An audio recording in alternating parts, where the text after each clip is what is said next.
पंढरपूर संत ज्ञानेश्वर महाराज यांच्या 750व्या जयंती वर्षाच्या निमित्ताने शासन आदेशानुसार आज पंढरपुरातील शाळांमध्ये सामुदायिक पसायदान पठण झाले।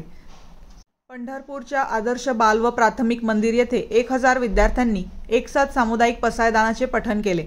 यावेळी शाळेतील विद्यार्थ्यांनी नेवासा येथील मंदिरात असणाऱ्या संत ज्ञानेश्वर महाराज आणि पैसशिळाची प्रतिकृती उभारण्यात आली होती।